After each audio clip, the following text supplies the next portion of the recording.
Hey guys, welcome back to Lay It On Me, a show where we talk to folks about their lives, about their passions, how they got there, who they fell in love with along the way, maybe, everything. And today we have a special guest down here in beautiful Florida. And we just cooked up a really cool video together you can check out on YouTube where we cooked up some iguana that my friend and legend down here in Florida himself is Mr. Ben Friedman. Maybe you've seen him online on the TikToks and the social medias, catching really cool things, doing really awesome stuff in the water, in the Everglades, all over the world, outdoors. Ben, thanks for coming, man.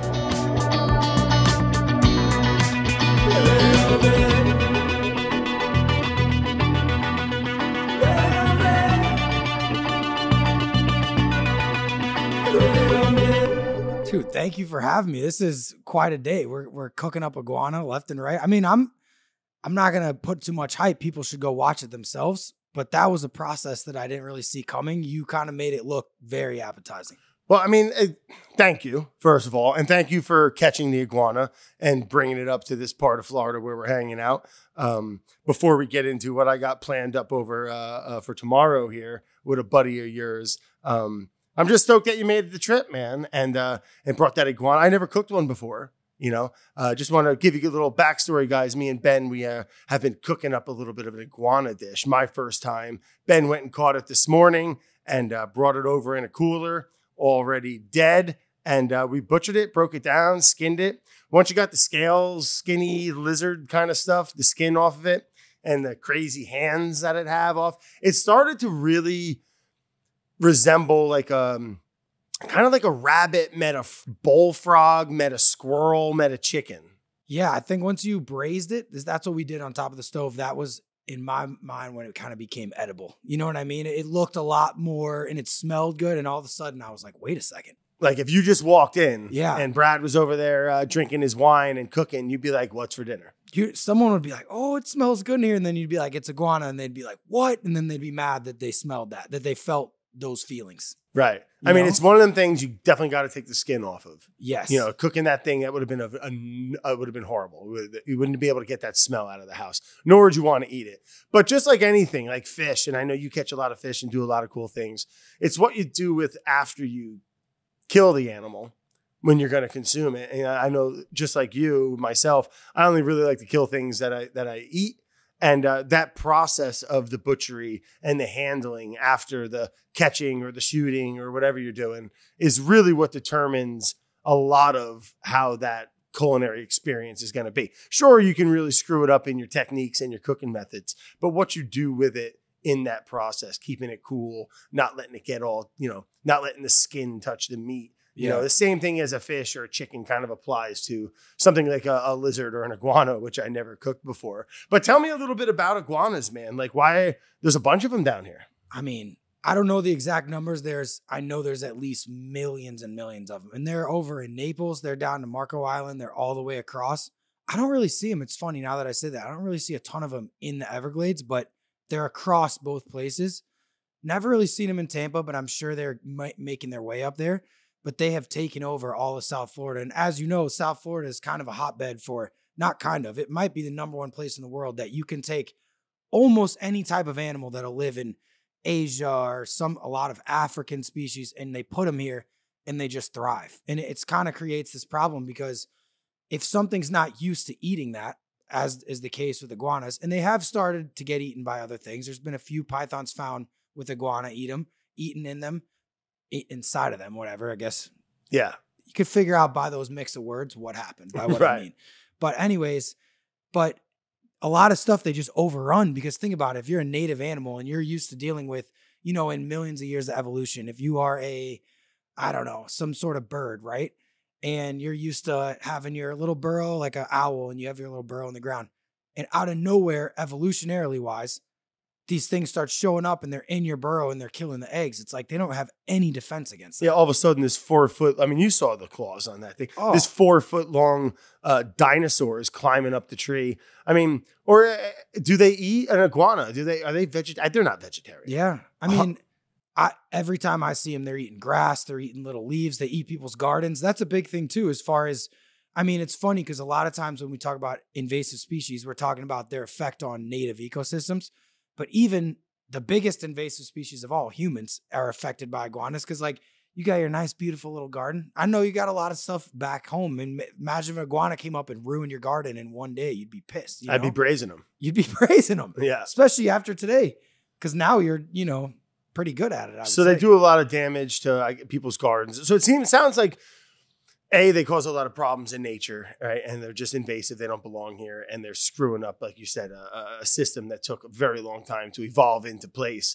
But there also sounds like they're kind of almost like a deer, where they're thriving on like the borders of humans. Oh, all over. I mean, right across from the place where I live, there's probably 15 of them on the roof every single day of these people. It's like, and it's funny because when you look at them, like I do a lot of stuff with pythons, but it's like they have a lot more people against them because they're like, no one likes a big giant snake. I like them, but a lot of people hate that.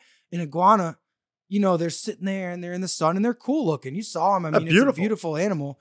A lot of people end up having this like weird juxtaposition because they don't necessarily hurt, like they're not going to kill someone. Right. But they are changing the fabric of this entire area, which it's funny, like people's seawalls are getting knocked down and all this stuff because they're digging out from under them. And the thing is, it ends up being like what Florida looked like 30 years ago is completely different than now. So it's like even amongst their impact on the species, we're just changing. Like there's kind of like an inherent value in like when you go to Montana, you're going to see, grizzly bears in some parts. You're going to see the elk, all these things. If all of a sudden there was just like, I don't know. I mean, what's alligators up there? It's like, that would be not how it was. So there is a certain value in that. It's going to screw something up. Yeah. Having that presence. And the fact that they weren't introduced. How were they introduced? A lot of stuff down here. And I know at least a large portion of the iguana thing is people have them as pets. And you saw the one today, that was not a big iguana. And it's maybe 4 or 5 feet, with the whole tail. If you have that and I'm like, oh, hey, little Johnny, I got you an iguana. And they're so cute when they're babies. Oh, before you know it, it becomes a pain in the ass and it's huge. And now, little Tommy's gone in his room and mom doesn't want to get a 600-gallon tank. All of a sudden, it's like this big thing. Oh, what are we going to do with it? Just let it go. Yeah. And like you said, this is an environment where it thrives. Plenty of food that doesn't know what the heck an iguana is.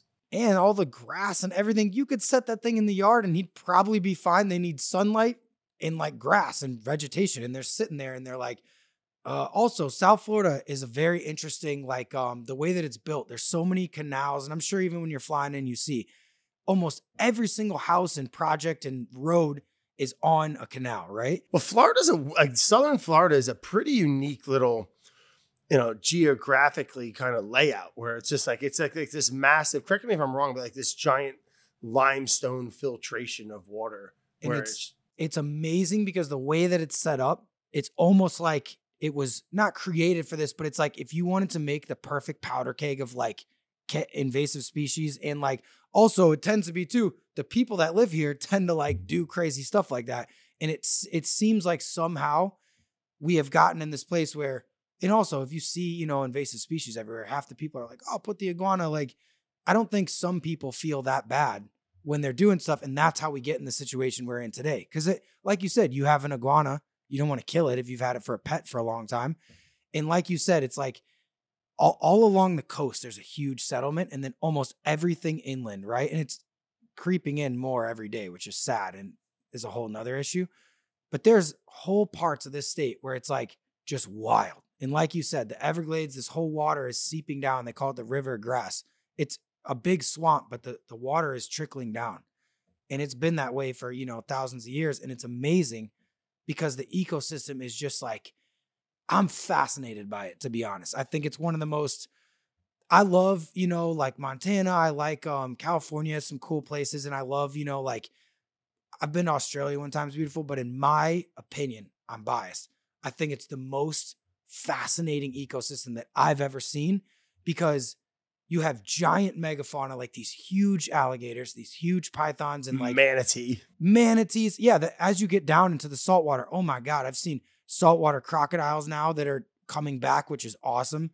There's panthers, there's bears. It is the wildest place. I'm out there 4 or 5 days a week, and I see things every day. I will see something that I'm like, what is going on? I always joke around. Florida's kind of, It's clearly not, right? But it's kind of like its own country, right? 100%. Like there's not many places in America where you got that kind of tropical, wild, raw. Like you could, Susie's soccer ball fell down by the lake, like don't go get it. Oh, I mean, Gators, they scare the hell out of me. Yeah, how about this too? And that's like in the glades and stuff. I think the thing that's amazing, like you just said, the kind of intersection of wildlife and humans is more here, at least in my opinion. And I know there's a lot of other places. To me, it's off the charts. Like you said, every single house in Florida is probably within, I don't know what, a half mile, less than a half mile of a 7 to 8 foot at least alligator. Where else in the world do you know, at least in America? Like I'm from Missouri.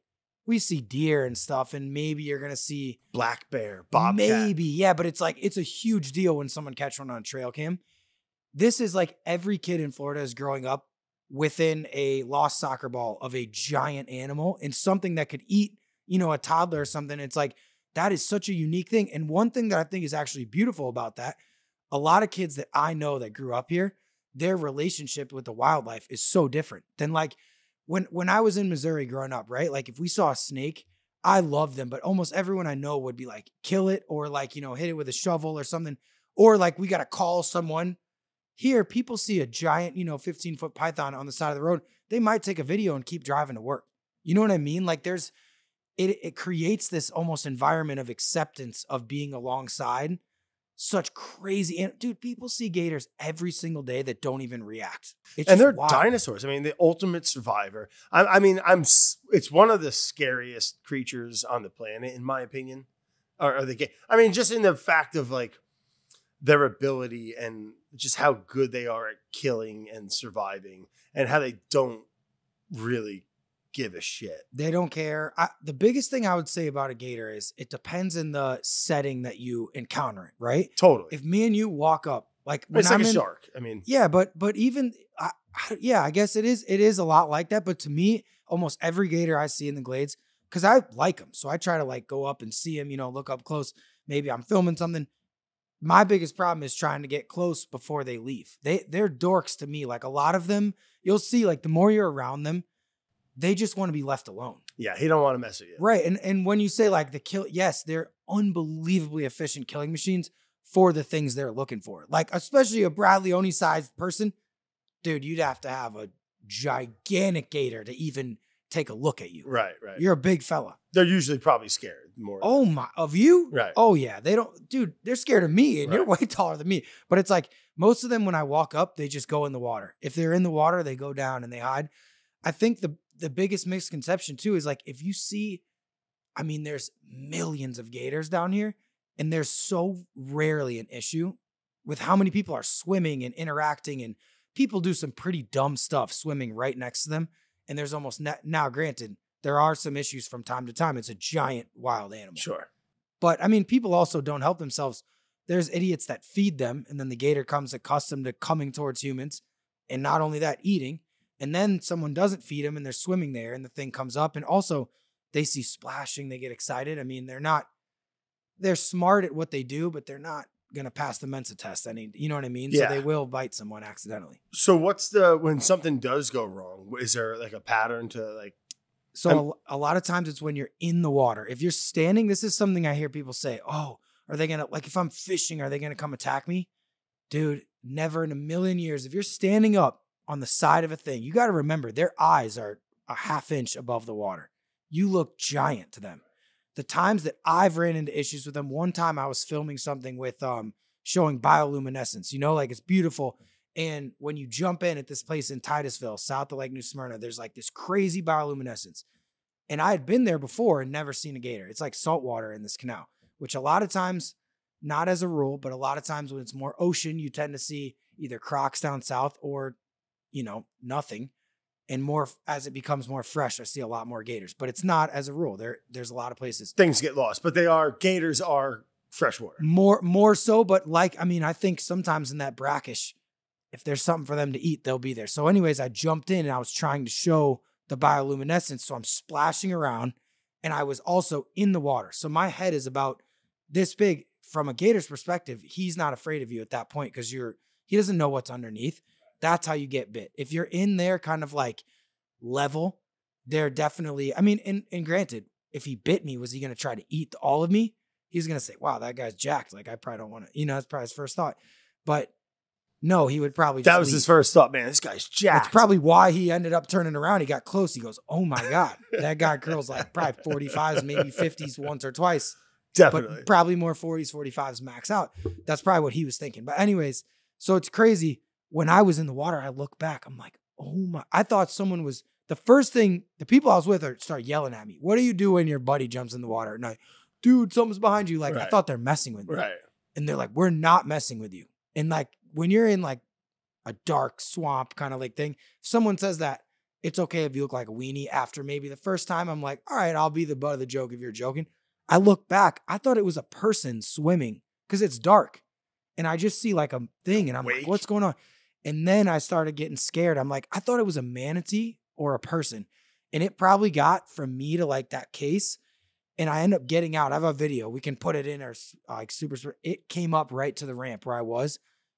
And it made the hair, my arm stand up. Because like I said, if it bit me, it might have said, oh, that's not my prey. But at that point, I mean, It's a gator enough. bite is not a love tap. You're in bad shape. Your arm might have been gone. So pretty big gator. It was, yeah. I mean, honestly, there's way bigger, but this one Big was enough. big enough to mess you up. And also, they're just curious. Like, you got to think, this is a predator. He's sitting there. It's pitch black and it's dead And quiet. you're splashing. You're a wounded, whatever. He's going to go see what it is. Standard He time. might take a little bite. You know what I mean? Yeah. So that scared me. And that just showed me in my mind. I'm like, oh my God. And then you see how accidents happen.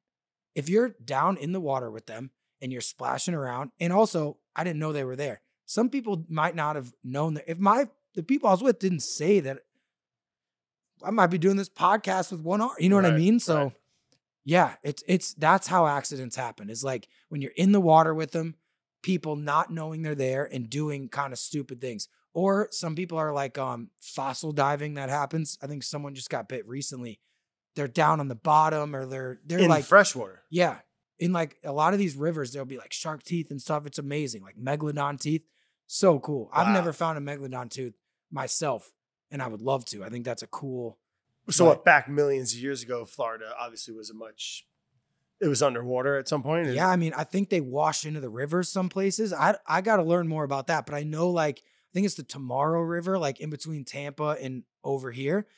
And man, someone got chomped swimming down there. And that's every gator attack I've ever heard of. There's not one where you're like, oh, it's not that bad. Every single one I hear of, horrendous. It's like when it goes bad, it's really, there's not a lot of like, oh, he's fine. No, it's dude, like, it's called the death roll, man. Like they're horrendous. yeah. And also one guy I know that I read about, I'll say one, I don't know if this is public yet, but I saw the video. This girl that I'm friends with is friends with the guy. You saw the video. They were filming a show. I don't even know if this is out, but this is a good story. Breaking story. It's a good story for us. It wasn't good for the guy. They were filming. This was in Africa. They're filming Nile crocodiles, which I think everyone you know would say, oh, that's probably not a good idea. Bad idea. And I'm sure they knew that. So this isn't the most unforeseen thing when it's a really dangerous situation. And I'm sure these guys did this stuff. Before you go down that rabbit hole, the Nile, correct me if I'm wrong, known for its aggression. I mean, maybe one of the most dangerous animals. It's one of like, I believe 4 animals on earth that will actively hunt and eat a human for food. Them polar bears. Yes. What else?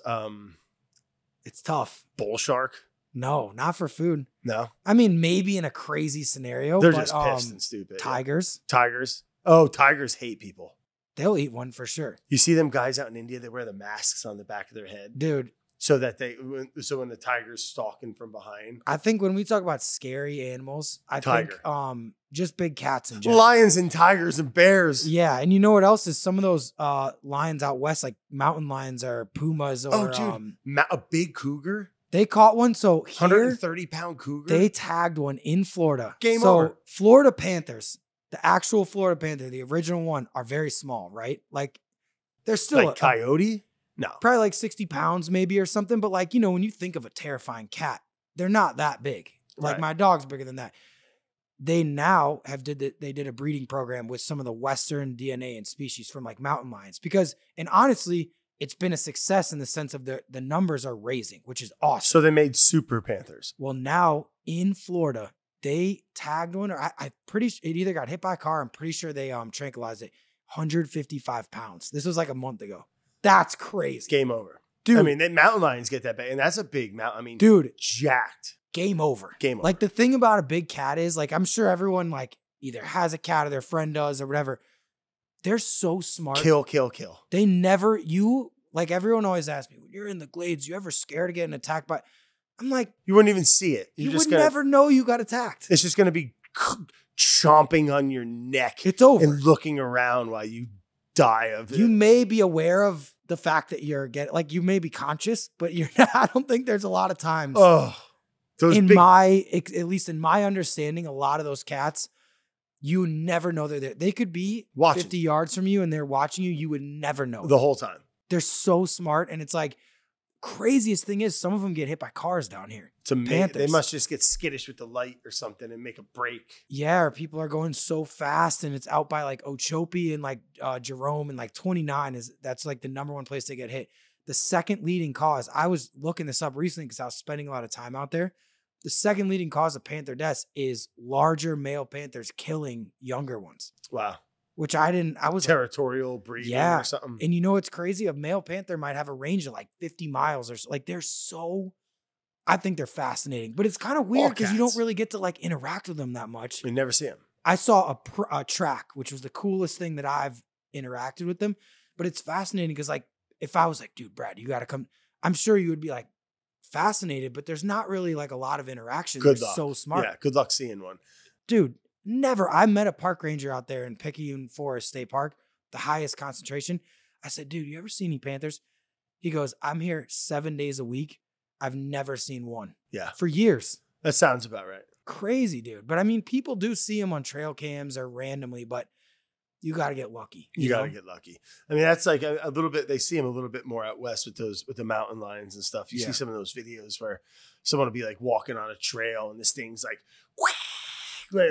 walking after them and stuff. I saw someone, I remember this a couple years ago, killed one with their bare hands. It was I think it was a female, like a small one, whatever it was, got attacked and killed it. And I was like, I told my buddy, man, it's maybe the worst luck in the world if you get attacked by a mountain lion. If you're the one person out of 1,000 that kills it with your bare hands while getting attacked, that's how you become like, what was the guy, Hugh Glass, that got, the Revenant and stuff. Like, I feel like that's one of those things you're kind of set for life. So as far as your story goes, oh my God, your legacy. Imagine we're doing this podcast and I survived a mountain lion attack, dude. You would be like, I'd look like the man. Yeah, this would be a way cooler podcast. This would be a sick podcast. I can pretend if you want. Dude, the thing came out of nowhere and I just overpowered him, but. No way. No, man. And it's just like, it reminds me, hopefully I'm not butchering this story, but I remember hearing it was maybe a couple of years. It wasn't that long ago, but it was a guy, this kid, this dude, and his brother that were out hiking. I think it was in California or Utah or somewhere. And they were attacked by Big Cat. The one brother died, and the other one like fought it off him, and he got like, he got his wig all pulled back, and like just get in there, man. It's just them claws in their hand. They're so strong. Their shoulders, like you think that the person that killed that one, it must have been a small, right? Because you get into 120 pound cat, dude. A 7-pound house cat has scared the shit out of me. Oh. I had a kitten for a brief amount of time. This thing, when it would be like messing around and attacking you. Yeah. I mean, it was a kitten. It had to be 2 pounds, 3. And you'd almost be like, dude, stop. Like he'd be behind you and like come at you. Anything over. I mean, yeah. And the other thing too, I was going to say, when you say it's a small one, I think the younger ones are not as good hunters as they're learning. A little sloppier. Like there's a chance that maybe it didn't come up on him the right way and he got like a good look at it. And it's not really. If it was a young one, it might not be, skillfully trained in the takedown. 100%. Mom's biting the neck and you're done. Dude, by the time a cat gets to 130 pounds, you're fucked. It's killed a lot of large animals.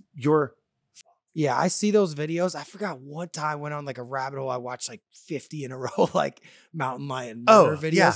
It's the coolest thing ever. Dude, one of my buddies is he's a sturgeon biologist, and shout out to him. He just got his PhD in Idaho. And he just sent me a video the other day.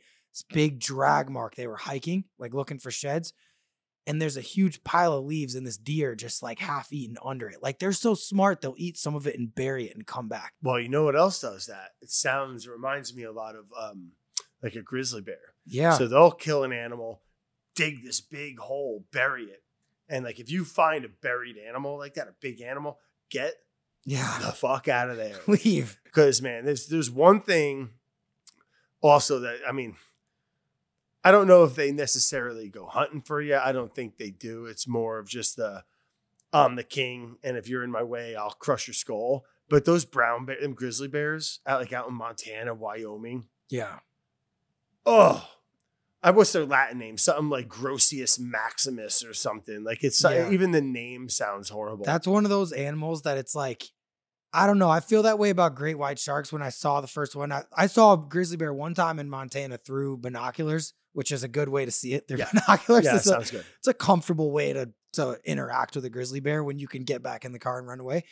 But there's just certain animals like that, and there's very few of them. And I really do think this. Like, I think there's a certain like almost like aura to them, like not in the way the kids say it, not the way that when your kids come home and they're like, oh yeah, this guy has aura. I'm saying like how we would say it growing up.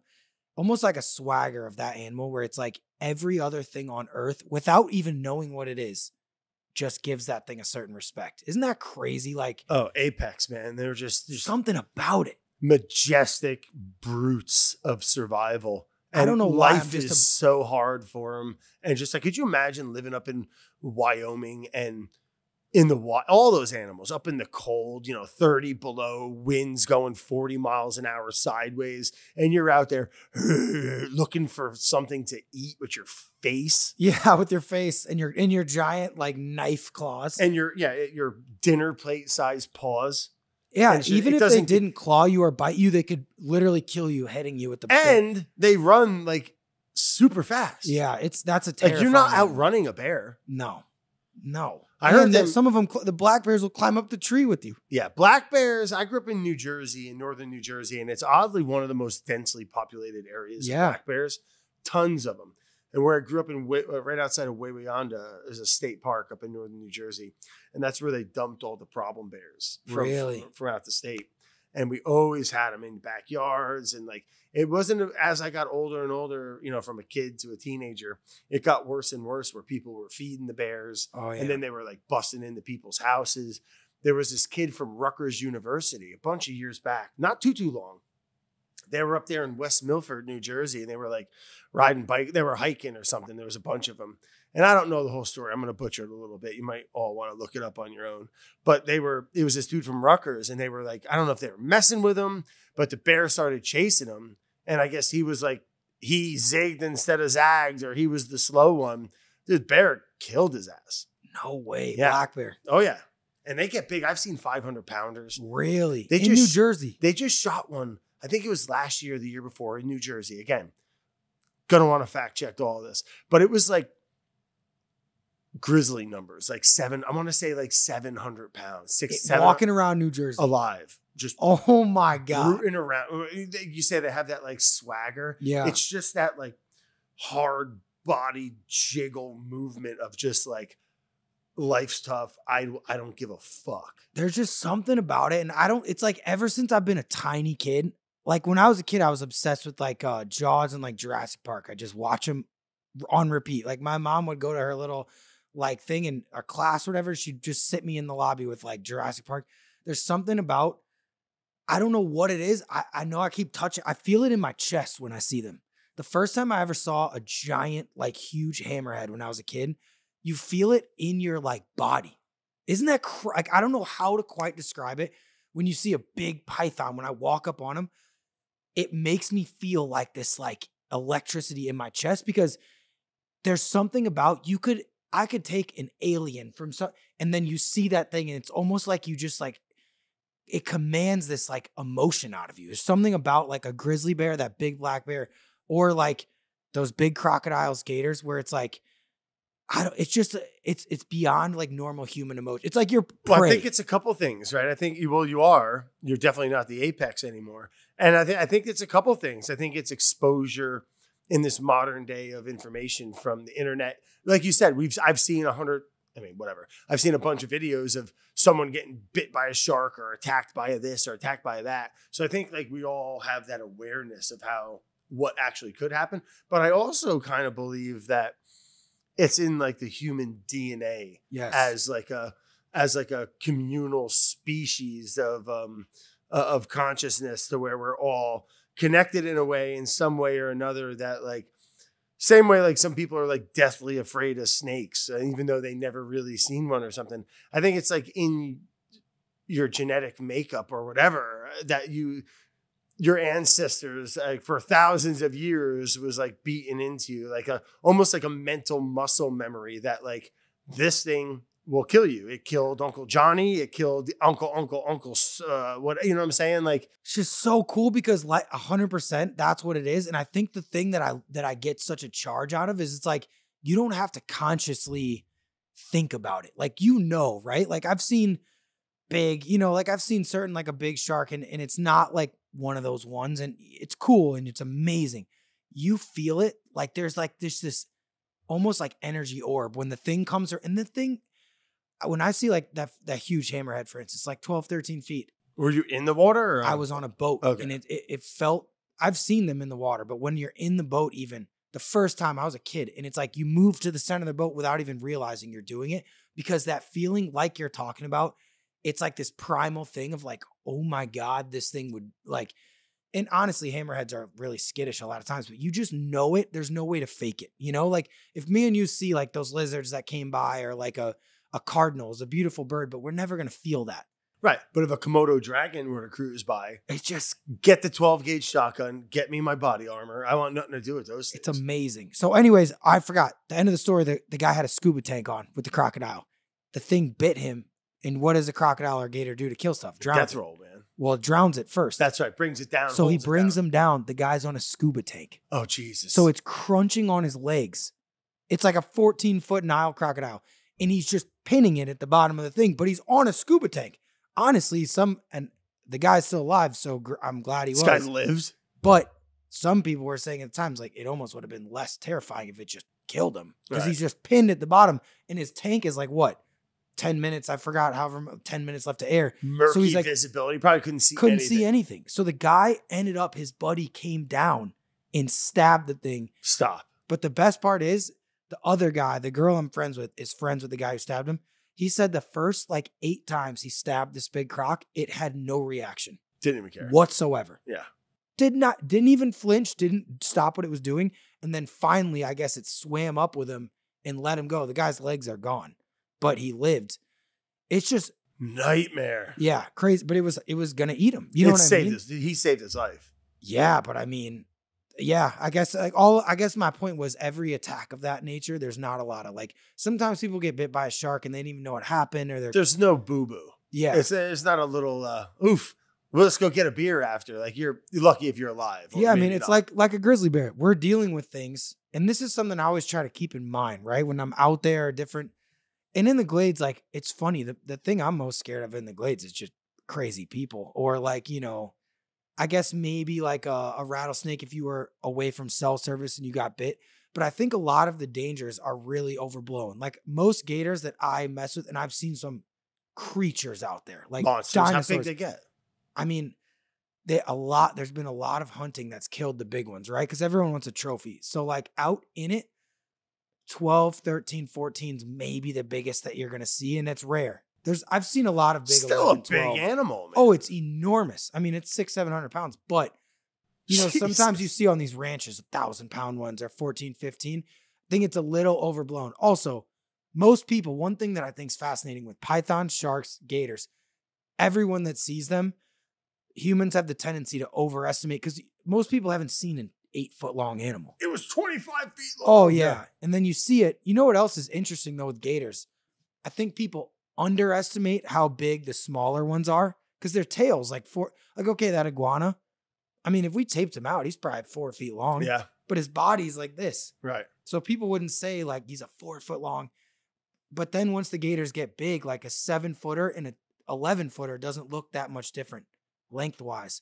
But an 11-footer might be 400 more pounds than the, wow. You know what I mean? Yeah, thick. But most of them, even the biggest gators I've seen, they just hide when you go up to them. So I'm not really afraid of those as much. the panthers are so stealthy, and also they're eating turkeys, they're eating, like small deer. The pythons are, oh my God, I look so hard and try to find them. I'll be on top of them and they don't even move. They're not going to mess with you. It's just like, it's really overblown a lot of times with like the animals that are actually going to hurt you. You know what I'm saying? Step on a rattlesnake or something. You could lose your leg. Or right. I know a guy who's lost his fingers, his hand. It's like, that venom is very real. Like people say, aren't you scared? You mess with those pythons, you're crazy. Or you mess with the rattlesnakes. I'm like, no. I mean, I might touch them with a hook or a stick or like touch their tail or like under the right circumstances, I'll hold them by the tail, which you shouldn't do. But it's like, if you know what you're doing enough for those cottonmouths, I'll grab them by the tail. That will quite literally, with very little air, can lose your finger, lose your hand. And that's not a joke. You know what I mean? But it's like, I'll mess with a 12-foot python in my underwear because it's like they're non-venomous. It's like, I think there's a lot of, that's why I think the pythons, and I know they're invasive, they're killing native species, but they take a super unfair rep, in my opinion, with people. Like, I'll post a video, people like, burn it alive, all this stuff. I'm like, dude, this thing that's just sick and cruel. You know what I mean? Like, it's not the python's fault. Of course not. Yeah. And also it's like, I just think that people are overestimate the danger of them. Like, dude, I got bit like last week and there's a little mark and whatever. It's like getting slapped on the arm. Like there's very little danger in that. And I think people are like, I don't know. That's why I love talking about it. Cause like, especially a gator, they're everywhere. I was just in Naples. There's a million gators and everyone's, canals and things. They're harmless. Most of them, you know what I'm saying? Now, are you going to let your little dog next to the thing? That will get eaten for sure, but or like a little kid always scared me. Little kid for sure. But I think, and 100%, if you have children and stuff, I get the risk. I just think that, these animals tend to get a lot of hate and like, people do horrible things to them because of the miseducation of it. So that's why I always just try to like, call awareness to the actual reality of the situation. Unless have a toddler by the water or, a dog or something, I see people killing them, or rattlesnakes get killed all the time for nothing. And it's like, it's a lot of ignorance, right? Yeah, it's sad. Sharks too. I mean, sharks are a huge one, right? I love sharks more than any animal on earth. And there's a lot of people who I'm really close friends with that think we should be culling them and killing them down here. And it's like, it's tough, man, because I understand if you're out fishing and you get your catch, cut in half, a tuna. You're going to cook a tuna. Brad Leone's going to cook sushi for you. I guess that's not cooking. It's going to prepare it. And it cuts it in half. People are like, kill the shark. It's like, I don't know. I think there's a lot of misinformation. In 99.9% of cases, every single one of these things, a rattlesnake wants to get away from you. Sure. I guess my whole point is like, I just love when, if someone wants to harvest something, or like, if they don't like snakes, that's their opinion. I just think it's good to, when we get the chance, in 99, and it's funny because when I make a video, right, if I'm going to go out and catch a python, it's almost better for business for me if people are terrified of them and think they're going to kill you, because everyone's like, you're crazy. But I'm not doing the animals a service if I'm out here pretending like gators are going to jump out and kill you. Right. Yeah, big misunderstanding and miseducation in a lot of the species that people are scared of.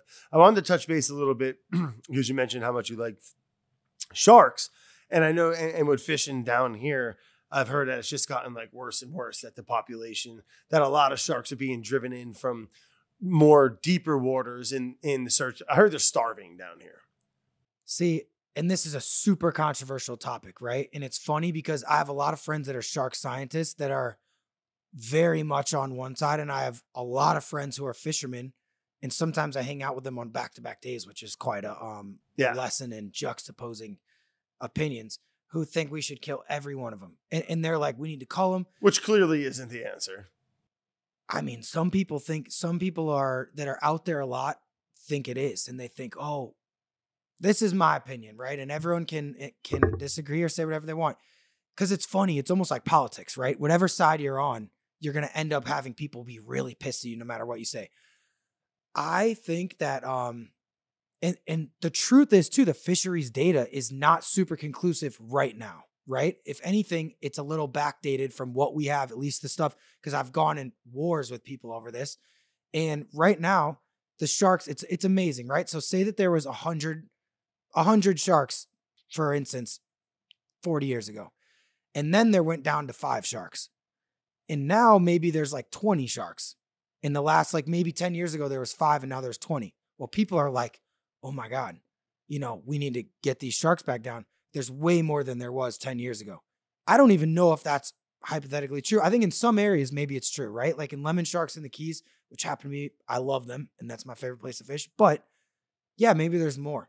In my opinion, and that's because of like long lining that was stopped. And there's like a lot of protections on them that were afforded. And this is where I think the fishermen that are angry and want to cull them, which I don't think is even should be entertained, but this is where I think they start to have some sort of grounds is when they say, if a shark is being afforded certain, I guess, like protections, right? Like you can't long line them, you can't do this, and their populations are going up. And we're beating the tar out of some other, snapper, red snapper, like bottom fish, who maybe there was 100 of them, then there was 5, and now there's 3 or 2. Yeah, if the sharks go back up to 20 and there's 3 snapper, which like I said, I don't know if that's the exact data, it may be closer, but I could understand why people think, and a lot of it's anecdotal too, right? Where like you're out there fishing every day, you're seeing your catch, and also some of it's them getting smarter.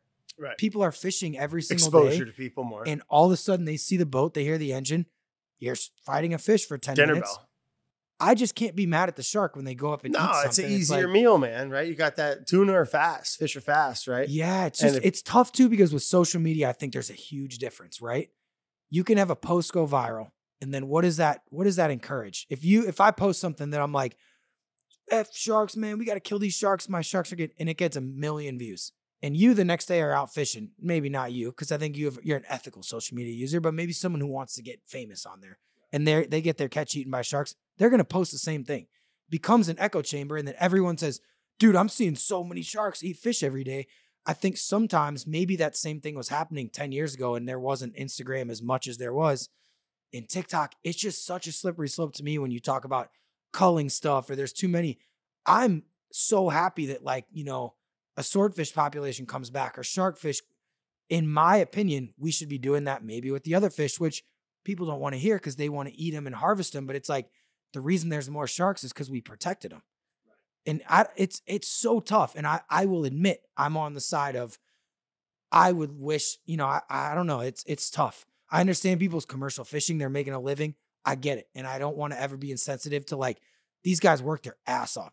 One of my buddy's hands look like a freaking coconut. It's like he's working his ass off every day. So I understand their frustration. But in my mind, killing sharks, if anything, we should be protecting certain other bottom fish. But man, it's a tough one because you make a good point too, man. I think it's, let's just go back. And again, I don't know much, but let's just say go back to the 70s. They were probably much less protected. So they bounced back huge when they were protected in the past few decades. Yeah, and it was open season. So it's not like they were barely getting their numbers down. It's amazing. And I know Peter Benchley, who wrote Jaws, has talked about this. The impact of that movie and book that he wrote, oh my God, it's like people see them as terrifying things that what's the end of Jaws? My favorite movie of all time, but they blow the thing up and everyone goes crazy in the theater. It's like, thank God we're saved. The shark's the villain. Oh my God, he's maybe one of the best villains in my opinion of all time in a movie. That thing is unbelievable. And they blow his head up and everyone's like, yeah. And then it's like you're going to try to tell people to, also look at a shark compared to a dolphin or a whale or a sea turtle. Oh my God, you see a sea turtle, everyone's like, can I get a stuffed animal of it? When you see a shark and you're reeling in a fish, he comes up and cuts your fish in half. It's graphic. It's violent. Oh, I've seen it. Yeah. It's graphic. And there's not a lot of people who are like, oh, little Timmy, let's hold the shark and then release him. I see people doing horrible things to sharks and beating the crap out of them. And that always sat wrong with me. I understand the frustration and maybe in certain places there's way too many of them. And again, I don't really know what I'm talking about, but that cruelty, it's crazy. If they get it and they just stab it in the head and let it or something sick or gaff it and just let it over, just killing just to kill is just, man, it kind of makes me sick, And it's tough, man. It's hard for me. I think that it's it all starts either when you're a kid or what you've grown up around, because I know people that it's almost like they don't think of them as a life form. It's, it's John's dad was or I'm guessing, you know what I mean? That kind of, hatred towards certain things and just killing to kill, I'd like to believe is from. But like, if you don't feel bad about it, you don't know. Like, it's crazy because I know people that But that's they'll kill learned. something. But that's learned. Yeah, and they don't have any remorse. They don't, and it's funny. That's learned, because, or like, you're a psychopath, you know? Or, yeah, but I mean, some people like, okay, like we cooked an iguana today, right? I've caught iguanas, and I'll admit it. Like, I've been walking along, I catch him, and I'm looking at him, and he's got his eyes, and I'm like, this thing's cool, and then I let him go. I've also harvested iguanas where it's like so weird, you know? Like, the same person can, like, I'll feel bad and have like sympathy towards one. And then I've also shot him and eaten him. It's that's like, good, Ben. Man, I always feel, even like with hunting, like things like, if you don't, killing things without any type of an emotional reaction or is a major red flag in my book, man. Like, if you're out there just like killing things and it doesn't, listen, like when I was young, a couple of times we like shot bullfrogs with a pellet gun, right? Yeah. Just like fooling around. And like, it stuck with me. Like, as an adult now, like, do I judge myself or I think it was horrible and beat myself up? No. right. But in hindsight, like, also not cool. yeah. You know what I mean? Just to, like, and I don't think I've ever told that story. No, right? it's But, funny. like, It's so interesting. I know exactly the emotion you're talking about. Me and my cousin and his little friend, we had these airsoft guns, right? Not like anything you should be really killing something with. We were walking around his neighborhood. I always, like, I'm in Missouri. It's not like we have deer, but that's, 10 days a year. And my dad didn't really do it. So it's not like I was really, and how old were you? I mean, I might've been 12 or something. Okay. I don't even remember, but we're walking around. We just want to be cool Army guys or whatever. Yeah. So we're like, and I'm like, I'd fished my whole life, but I never really like had shot that much stuff at this point. So I'm like, boys, we're going to take, and I'm telling my little cousin, they don't know that I don't know what I'm doing. I'm like, listen, we're going to go get some birds. Like, we might get a fox. You were hunting. Yeah. I had no idea what I'm doing. And there was this bird. No, it was a squirrel. Went up on the tree, he flicking his tail at us. I'm like, all right, boys, dude, there's no scope on this thing. We weren't hitting anything. And I shot it and it hit the squirrel and the thing like jolted and was like, and then like didn't die. And he's looking at me and I remember, dude, my cousin, he's going to be mad, but he's kind of a little soft. He's on the softer hearted side, which he has a good heart. He was like, I don't like this, dude. Let's go home. We all, dude, when I shot it, I felt so bad. I felt like a monster because I didn't kill him and he was twitching. And I'm like, oh shit, I didn't really think I was going to hit him. And then I'm like, oh, I hit him and I didn't kill him. And I was, oh, this is real. You want to be a hunting guy. When you watch the shows, they're sitting there with the, like the big buck and you look like a hero and they got the music and the American flag in the background. When you just shoot something, it just dies and it's sad. Like, you know what I mean? Like it's very graphic. Yeah. Like, yeah, I mean, it's like, I think that's fascinating too. Like, I would say too, like the first time I killed a wild hog with Python Cowboy, I stabbed it with this giant hunting knife. That's a lot. Oh my God. Dude. I knifed a pig one time it's in a Hawaii. lot. It's a lot. I mean, it's about as quote unquote a lot as you could get, man. I would say, Brad, killing a large animal with a knife. I would say, Brad, it's the closest thing to killing a human. I've never killed a human, but it felt like if I was going to guess what that was like, it was probably 140 pounds. That's and it was like moving around and this is the noise. Dude, the noise. No, the squeal is one thing. Oh. That's crazy. But I would say this. So this is the best. I'm with my buddy, Mike, who I don't know, you already know him. You're going to meet him. He's a wild dude, but he's a great guy. He's about as, out in it every day as you can get. So he's not fazed by this stuff. He's got his dogs. The dogs are tearing the face off this thing. I'm like, oh my God. The pig dog hunts it was graphic. Too much for me. So then he comes up. He's like, all right, flip it over. And this knife is like out of, what's that movie? It's a knife. What are those what's that movie, the Vietnam one where they got the deer knife? It's like almost like Saving Private Ryan when he stabs him. It's like that. Dude, that scene, no. Worst scene ever. Worst scene ever. Nothing has scarred me. Maybe this event with the pig and that scene might have scarred me more than any two when things the German ever. guy's like, shh. Dude, that actually, I think I have nightmares about that to this day. And I saw it when I was a tiny kid. It's a lot. Dude, so he's like, flip it over. And he's like, all right, get him. I'd never stabbed a pig, so I stab it in the middle of the chest. He's like, that's not where his heart is. I'm like, what do you mean? So I already stabbed it. It's got a little dimple. Yes, and I didn't know this because this was like on the job training. I'm like, he's like, stab him. Dude, I will never forget. It was January. I think it was my dad's birthday, January 9th in Florida. Even like in Florida, it gets kind of cool because we were up near Okeechobee. You get the death rattle. No, but it was cold. And I'll never forget when I stabbed him, there's like steam coming out of his chest. And the best was, I hit him in the heart thing and the artery stuff. When I pulled it out, the blood shot in my face, dude. And oh my, you want to talk about, listen, It's a lot. in the population, I've probably done 0.1% of like crazy, you know, like hand to hand. Even this, I was like, I don't know if I like this too much, dude. Like, and I've killed stuff, I've shot stuff. Dude, when this blood squirted out and there's steam coming out of his chest, and the worst part is, I shouldn't even be saying this. This is almost too graphic. But he's like, like that, like breath. Oh my. So this is all of that ridiculous like story to say. When that happened, I will say this. I had a very different appreciation for bacon, for even cows. And I said this at the time, and Cowboy and all them were laughing at me. They think I'm this Missouri guy. But I was like, every person that eats meat, you should almost have to get a meat license. This was my concept at the time. I'm not running for office, so this probably won't happen. But this was my thought. If you want to eat meat, you should either have to go to a slaughterhouse, harvest something yourself, or I guess like, I don't know, some part of the process, because, and it's not about convincing people not to, it's just having an appreciation for the animal, because you know what I mean? It's I couldn't agree more. You feel so different. Like when I would eat bacon, I was like, I was thinking about that Saving Private Ryan stab I did on the pig. Like, and it's like, I literally am getting a quarter pounder from McDonald's, which is great. And it's now like the more time you get removed from when you did it. Well, we're so, most folks are, and that's why I love hunting so much. It really strips that all away, where people are so detached from food. You go to the supermarket and it's like, you get your pork chop and it comes in, it's got no face, it's got no fur, it's got no paws, it's got, you know, whatever. It looks the same as the chips. It looks delicious. It's just in a package. It looks like those iguana after we broke it down. It looks familiar. It looks good. But when it has a face and it has blood and it's making noise and it's fighting for its life. Yes. Like, I agree. You should have to at least experience that or see it. I more people would have respect for what they eat and the process and the treatment of animals if they knew what it went into. I know Paul McCartney had a quote, and I think he's a vegetarian, which is like fine, whatever. But like, I think he said if, oh God, I'm going to butcher this. If it was, I'm going to butcher this, but it was like, if the whole world could see, if slaughterhouses had glass walls, the whole world would be vegetarian or something. Yeah.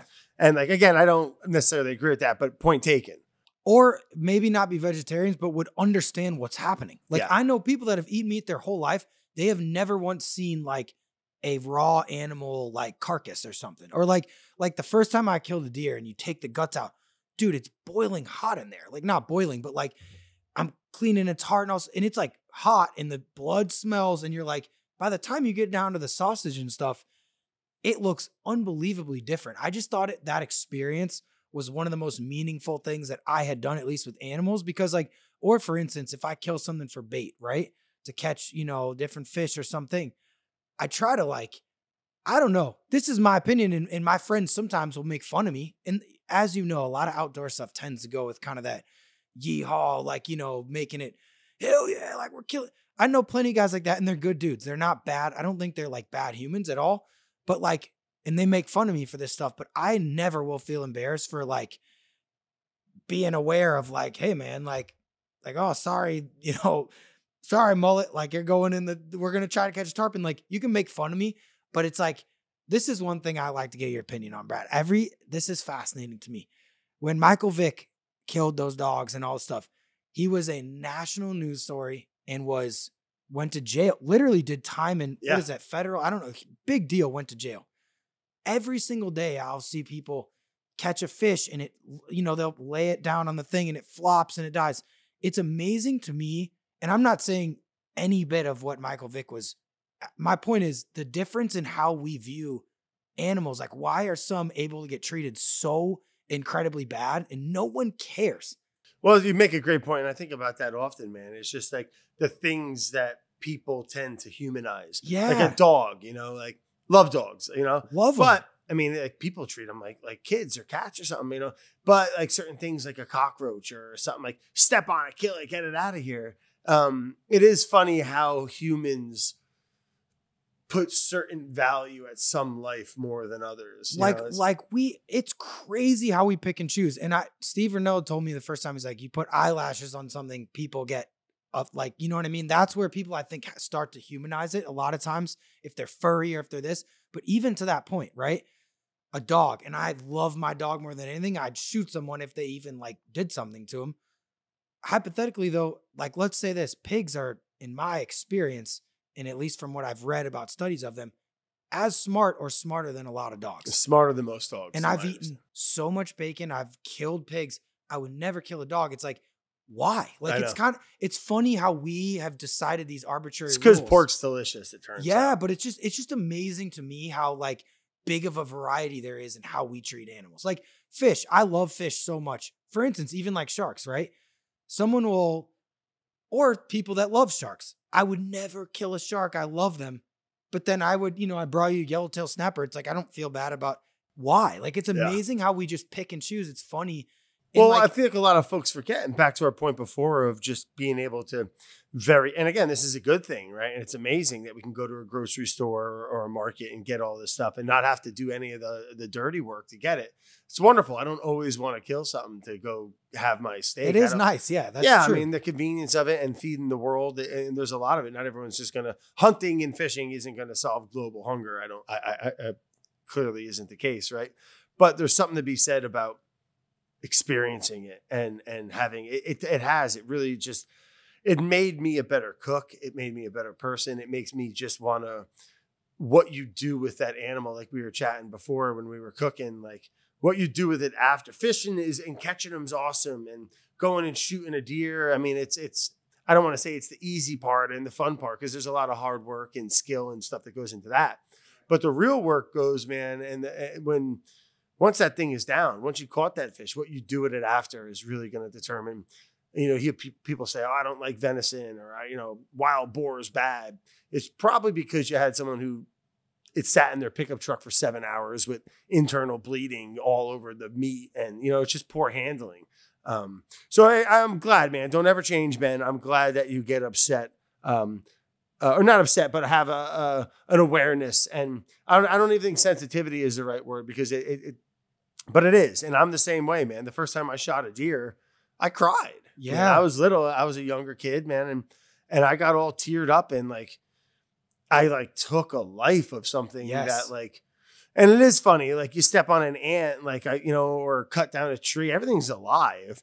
But like a mammal, it's just something a little bit more close. Yeah, I think it's also one thing that I think very strongly is like when you say about when you shot the deer, this is something I feel everyone should at least I don't know. In my opinion, it's okay to feel both things. When I shot my first deer, I knew logically, I knew emotionally, I'm like, I'm going to shoot this deer and I'm going to harvest it and eat it. And I knew why I wanted to. Simultaneously, I also, when I walked up on him and he was this huge buck and I looked at him and he's dead, I'll never forget. He's like, you know how when you walk up, there's still blood, kind of weirdly, bodies are weird. Like there's blood coming out of him and then it stops. And then I felt this super powerful emotion, sadness of that that animal's life was gone, but also that I had done it. But I didn't feel guilty. I knew why I wanted to do it, but I think that's okay to be real. That it's I think it's one of the lamest things is when people are acting like they don't feel like that. If you don't, like you said, I'm not gonna put words in your mouth. In my mind, you're a loser or a psychopath if you're oh, fuck yeah, dude, fuck this thing. Dude. It's not it. I hate when people do that. I was with these guys the other day. We were fishing and we caught this thing and they're like, fuck you, buddy. I'm like, what? What do you mean, dude? This is how I think of it. And I always say this to them. And sometimes I'm crazy because I do it by myself. I'll just talk to them. But I'll be like, when I talk to Poseidon, you got to say a little prayer to Poseidon when you want to get a big fish. Listen, I've caught some big fish. So anyone wants to make fun of me, it works. I'm telling you. The fish gods, dude. I believe. Every time, Brad. And sometimes I'll forget to do it and I'll not be catching anything. I really do think it's real. But I always say, Poseidon, please send us one of your beautiful animals. We just want to look at it and show people it and spread the word of it. And then we're going to put it back or harvest it. And then I'd be like, thank you. And I'm mean that honestly. I'm not trying to, I hate when I see, when I caught a great white is the coolest thing ever. It's the coolest animal I've ever seen. I want everyone on earth to see that thing. It was the coolest thing ever. In no way. Also, I'm so grateful that thing swam by there. I'm so lucky that we worked our ass off. Shout out to Chip Michalove. He's a genius, the great white whisperer. He's caught more on earth than anyone in history. But all I'm saying is this. I'm grateful. Like, by no means would I be like, we beat you. It's like, no, dude, you No, it's temporarily had that thing near you. That bro's not even the right thing, but that kill to kill, and like, it makes me sick. Before I hate it. you caught a great white shark, I thought it was illegal to catch great white sharks. It is illegal, and they're federally protected, which is good. And their numbers are coming back with the more seals and everything. There's more food for them. Especially up by me, man. 100%. There's Chatham. They close the beaches in the summer. Oh yeah, in Chatham and in the like kind of Cape in Massachusetts. Oh my God, there's Cruising so many in seals. shallows right on the shelf. Dude, the first one I ever saw was from a drone. I guess I don't know if that counts. It was maybe 10, 15 feet off the beach. It was the coolest thing. I was, it's funny. I'm a shark guy and I'm like, oh, I'm in Chatham, Massachusetts. I'll fly the drone up. Maybe I'll see a great white. I flew it up and it was within, I think on the drone file, it's 28 seconds into it. I'm like, oh my God, flew down. It was from us to the wall of like a unit. Dry land. And it had to be, 12, 13 feet long. So yeah, they're federally protected. And a guy that I'm very proud to know and that took me a long time, this guy, Chip Michalove, he has the only federally, he has a permit on the Atlantic White Shark Conservancy, which is up in Chatham. And through them and Dr. Greg Scomo, he has the permission. Through research purposes. Because he was the first guy catching them, right? And they said, I think the White Shark Conservancy and the government was like, we don't want people catching them, but we need this guy's data. Because he's catching them. They were like down in Hilton Head, South Carolina, which is not where you normally think of. But they swim from up, a lot of them off Massachusetts, up by you. And then they go down all the way into the Gulf of Mexico, around the Keys. It's amazing how far they go.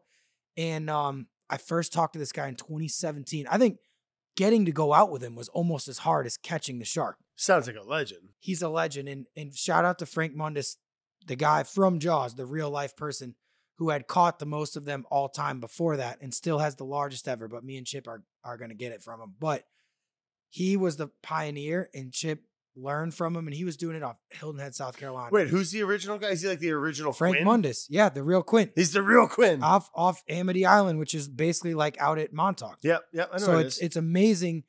To me, the history of that is like, it's hard to believe that happened in real life. They used to, back before it was illegal, tie off to dead whales. Wow. Which is actually how my story with them started. So in 2017, I was begging Chip all this stuff. And I used to work for a place called Barstool doing this show called Barstool Outdoors. And I was like trying to pitch him. I'm like, hey, I want to do this. The first episode of Barstool Outdoors, I want to catch a great white. I'm like, this can be the biggest thing we've ever done. Did you help start that? Or you started that? I did start it in my parents' basement in Chesterfield, Missouri. No way. Yeah.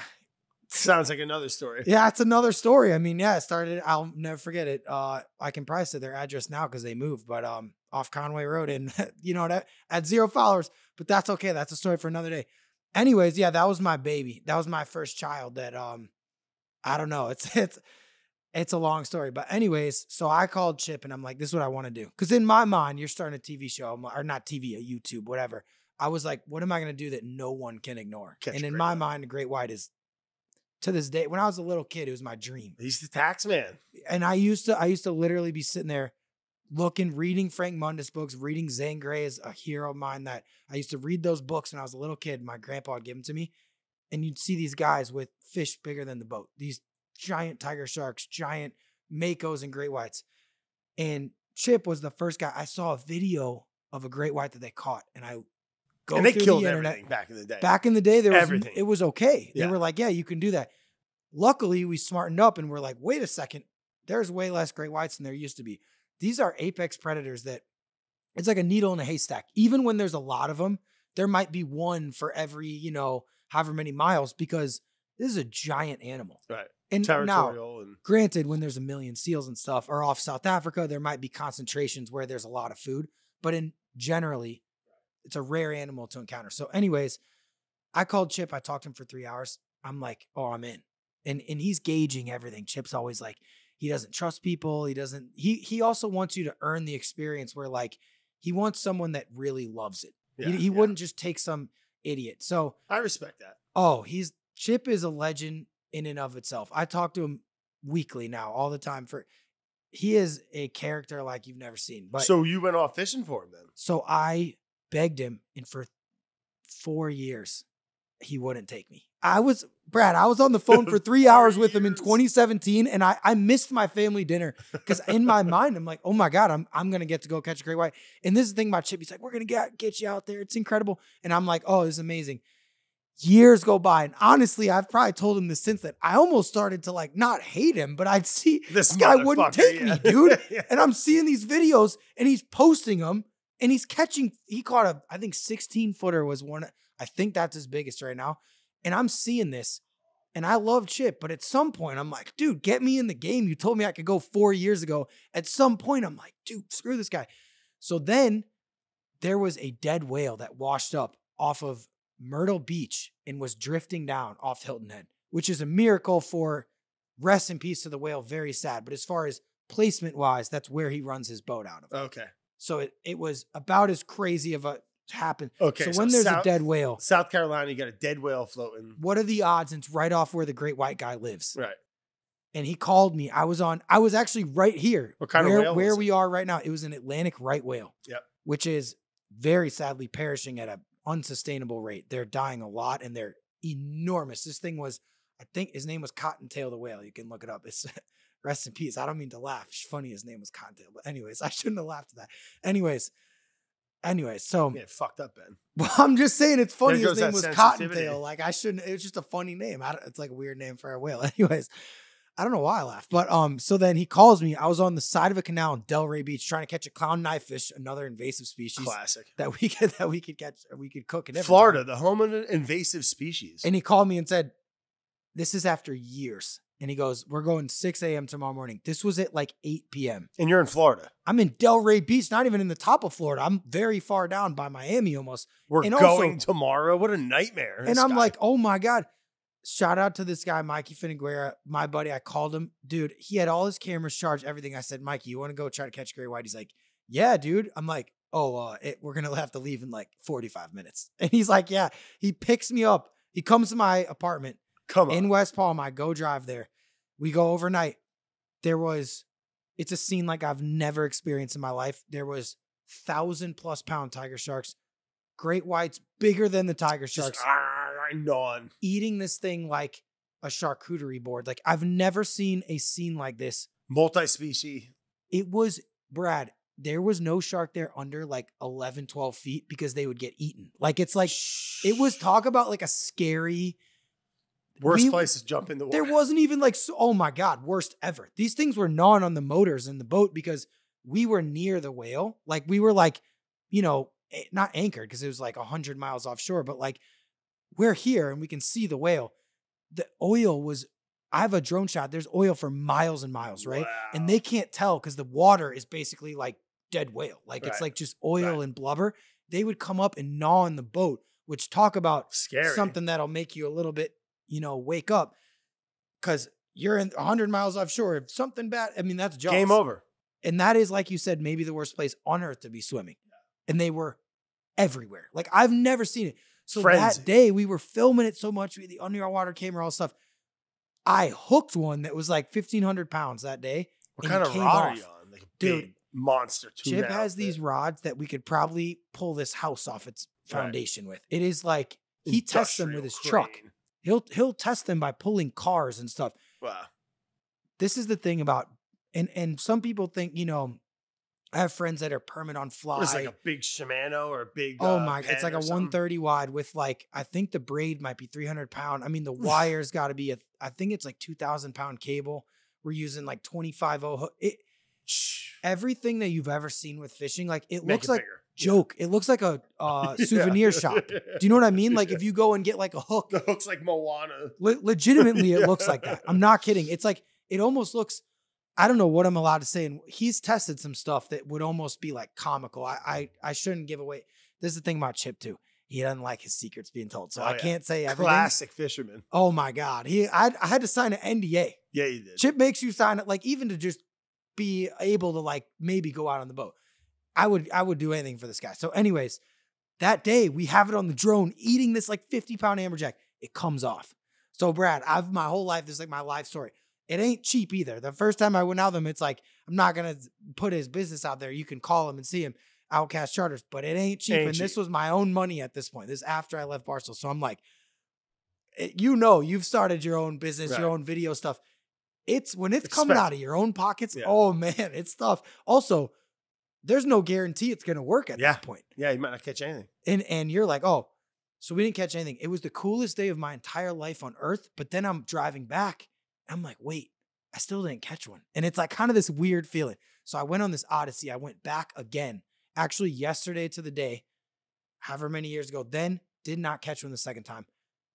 And the only time they're migrating through by him is in the winter. So I had to wait an entire year. And every week I'm texting Chip, this many more weeks, this many more months. I was on it. And then we went back after a full year, left at 2 a.m., started chumming at like 4 a.m., 100 miles offshore, got skunked. No. After a year, dude. So then we went another time a month and a half later. And we ended up, this is the best. We left at this time, 2 a.m. from the dock. We started chumming 12 full hours, still nothing. 100 miles offshore, Brad. We hooked it at 4:15 p.m. And I've been up since 2 a.m. Like, that's a long day in the sun, everything. And we ended up, oh my God, I don't even know how to describe that feeling when the thing comes up. This is an animal. They're so smart, right? Let me just tell, like, the day that they're around the whale, the tigers they're brilliant animals, but you know, they got that big black eye and they're chewing on the motors, they're doing whatever. Cool animal, but the great white is so intelligent. It was, dude, it almost gives me like the chills right now. It would look at you on the boat. Right. I know that sounds made up. You saw it. Yeah. I know that this sounds made up. It's not looking at the boat. When I would walk back, you'd see it looking at the boat and then it would look, it is like, dude, I get goosebumps right now talking about it because they're so smart. When they eat the bait, these great whites will circle around it for like 5, 6, like they're looking at it. Yeah. They're so intelligent compared to a normal. Also, this is a, 1,000-pound animal. It's not stupid. You know what I mean? Sure. And the other thing about great whites, when you hook them, this thing, and Chip told me the whole time, he's like, watch. He's like, I know you don't believe me. He's going to come straight at the boat. And I'm like, they swim right at you. I'm like, come on, Chip. He's like, because dude, you're catching 1,000-pound fish. Like even amongst all the other hard parts of it, the actual, once you hook them, it's like this whole thing. The mass of it. Brad, he turns around, and this is, we have thousands of feet of line out at this point because the run they take. So the cool part is we were filming it. So it's like you can time. I mean, this thing, it was a 130 wide on almost lockdown drag. I think he ran for like 12 minutes or something. I'd have to go back and watch it because I know. And then out of nowhere, dead slack. And I'm like, I'm real. Terrified. And he's like, I told you, real. Dude, this rod is like 40 pounds. It's like a 130 wide. Massive. He has this stuff, chains hooked to it because you can't get put in a harness. No, pull you over. Exactly. And he will not do it because he's like, if you get something wrapped around you or something, done. If you're strapped in, this thing will drown you before we can do anything. It's terrifying. He doesn't when he leaders them, he doesn't take a wrap, nothing. Because this thing will drown you. 1,000 pounds. It goes like this. You're losing your hand. And dude, I'll be honest. The one I caught was a teenager. Yeah. He catches them. I think as big as like 3,000 pounds, 3,500. Dude, this is guys landed. This is an animal like a car. You know what I'm saying? Yeah, so anyways, when I reeled, I think the reeling back in was like 5 minutes and something seconds, which dude, just taking line. I try to do some running. I play hockey. Dude, I was gassed. After like a minute of reeling in as hard as you can, I'm gassed, dude. It's like doing the rowing machine. Finally, we catch up to him. He wrapped around the barnacles on the bottom of the boat, which this is one of those parts where I wish someone else could tell the story because I hate trying to be a hot dog. But in the things that I've done in my life, Chip's like, you got to go in and undo it. I jumped in the water. What do you mean go in? Whoa. Dude, I jumped in. Brad, I was on the type of time where I'm like, if this is my last day on earth, at least I was doing what I loved. I got in. This is on video. I'm not making it up. I jumped in, swam under, and the line was braid, which with those barnacles, it'll see slice. You later, yeah. Doesn't matter how big it is. I unhooked it. Dude, I have never swam so fast in my life. Got back on the boat, fought it the rest of the way in my underwear. And we ended up catching this great white. When that thing came up boat side, people think they've seen a great white. I've seen a billion videos of my favorite animal. I want to. It is, dude, it was glowing. I'll show you the video. It's like harder to see on video. It's reflective. This is going to sound made up, but I swear on my life, you could see like a mirror in its skin. Really? Dude, I've never seen a shark like this. Maybe a mako has that really like vibrant colors, or a blue shark, but I could see the boat. I'll show you in the video. You can see like a complete mirror in its body. It is like an animal from another like dimension. There's certain animals like we're talking about that are just special. And I love all sharks. I love lemon sharks. I love all. There's something different about this, dude. It's a spiritual experience. When you see that thing up close, I was almost crying, dude. It's like, and we tagged it. Craziest thing, we tagged it off Hilton Head, South Carolina, like 100 miles off. This thing went down to Florida, past the Keys in the Gulf. So the cool thing is, these tags that he has, that's why he has the permit. Yeah. It's not doing it for fun. For sure. And I want to make that clear too. I'm not harassing him. It's not for my own trying to be cool. There's a reason why he's the only person. We did a lot of science with it. So I just want to point that out, because no matter what people are going to say. And also, was it the coolest thing ever? And yeah, it was. I'm not going to pretend like it wasn't. It was. I wanted to do it really bad. But we don't do it for no reason. These tags are like 15 grand a piece. Wow. That you put on them. They're satellite, and they have everything from the depth, the speed, swimming. So this thing, so I have the chart. It's really cool.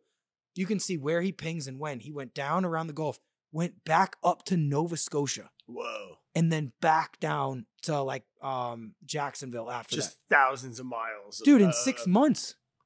Wow. Like, that's crazy. And the most amazing thing, sometimes he'd be 200 miles offshore. Sometimes he'd be,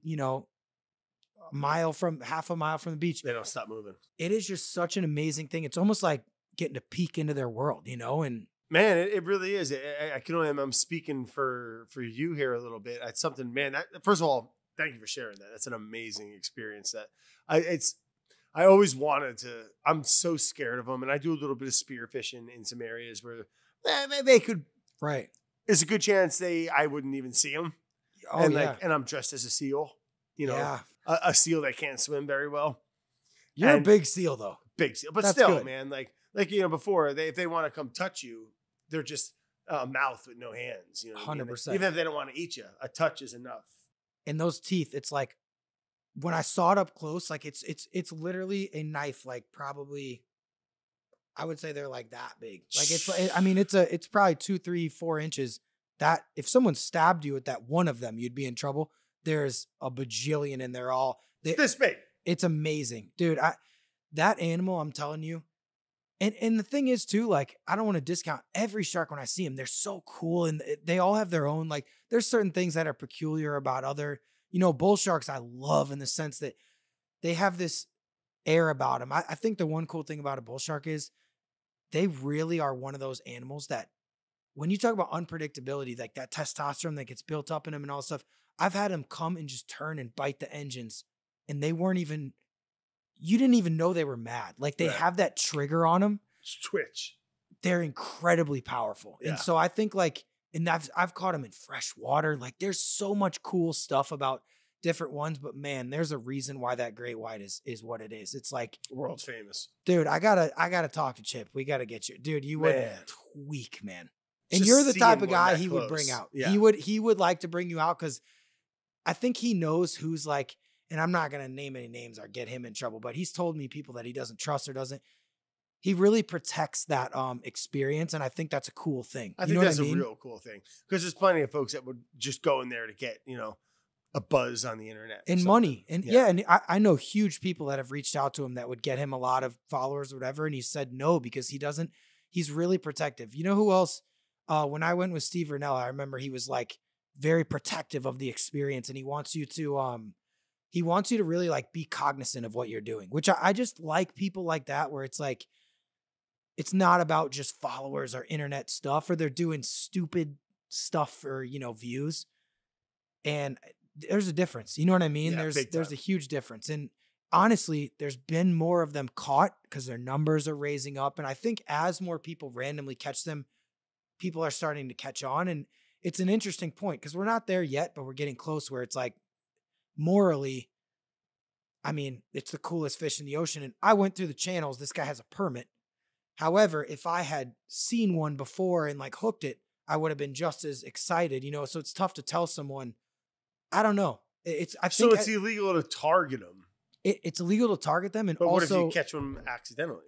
the rule is, and this is why I know the rule, because trust me, before this, I was trying to figure out how you know why? Because Chip wouldn't take me out. So I was trying to think of how I was figuring out, and this is honest. I'm being real. I shouldn't say this, but this is honest. And I did end up catching one. So I don't know. Maybe this is still bad to say, but yeah, we were trying to figure out how do we accidentally catch one. But the problem is when you're filming it, as soon as you know what it is, you're supposed to cut it off, which you could say, is it healthier to, take the hook out, or should you really leave it with 100 feet of line? But I do understand the rule, because how do you, whoops, we're letting it go. People would just abuse it. They would just abuse it. So you're not, as soon as you even know what it is, and you could say, I think it's a poor beagle or a mako, but it's like, people know what they're doing. It's kind of unmistakable. And people catch them by accident, like small ones, like a lot of juveniles. Not a lot, but at least, because me and Chip document every one of them. I just want to put that out there. 6 footers or something. Oh yeah. Anyone that's doing it or whatever, dude. I shouldn't even be saying this, because Chip, he's gonna freaking put me to punishment for even saying this much, but because I'm that's my guy, and what he says goes. If he tells me we're gonna do this, but we keep track. We got everything on a database. Like he's a genius. You know what I like, Brad? I like people that are freaks of their craft. Yeah. In him, the way that Chip dedicates himself to this stuff, dude, he's a freak of his craft. He's like a mafia boss of this stuff. Like he's connected. He is the man. I got a lot of respect for him, and I'm grateful. Once he did bring me out, I'm sure a lot of people got a lot of respect for him. You know what, dude? I'll tell you this. We don't have a lot of characters left in this world in the way that I think there was 50 years ago, or where, because of the internet, everything's so accessible now, right? Like there's not as many like off the res crazy people. Not that Chip's crazy, but it's like, like Frank Mundus doesn't exist anymore. I guess Chip is him, but it's like, I respect someone that is an absolute like psychopath and being good at something. In the way that he attacks catching those great whites, I'm just very glad to be in his little circle of trust. And it's like, I'm trying to carry it on and keep doing it. You know what I mean? But it's hard not to love someone who has dedicated their whole life into something, and like that knowledge and passion. It's infectious and incredible, but you can't fake it. Yeah, and also exactly, and also like Tom Brady. When I'm not a Patriots fan, I'm not from New England, but when people would be talking about him doing, when he would know, like, except for when he kissed his kid on the lips, that was kind of weird. That was, that was kind of weird. I think whenever you get like a freak of nature in their craft, a lot of times they might be a little weird in some of their.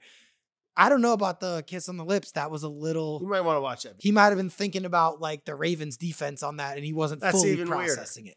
I'm not saying while he's kissing him. I'm saying he might have been out to lunch, but I'm just saying, man, I love Skip Nielsen, this guy who taught me in the keys. Anyone who has that level of like almost possessedness. You know what I'm saying? Obsessed. Dude, there's nothing cooler.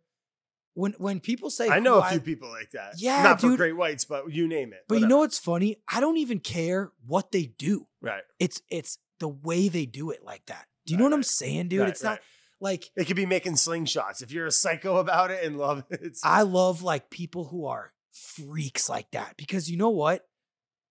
There's just something about. And listen, like I know guys that are good at a lot of things, right? Where they could go out and they could hunt this or do this, the jack of all trades. And there's a skill for that, right? I think there's something to be said for someone who's like, not only like the best at it, but they're like, I'll say this with Chip, and I know this, and I don't want to speak for him, but this is my perspective on how we operate.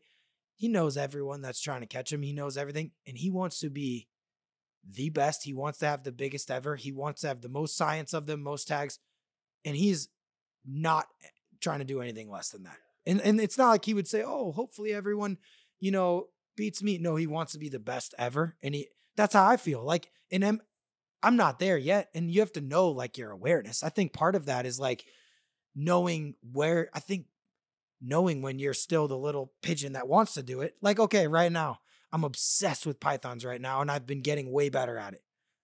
I'm not there yet, but I'm coming. You know what I mean? I know that I'm going to get there very soon. And I've had some huge strides lately, some huge ones I've caught by myself, but it's like I still know some of my friends that have caught an 18, 19 footer, 17s.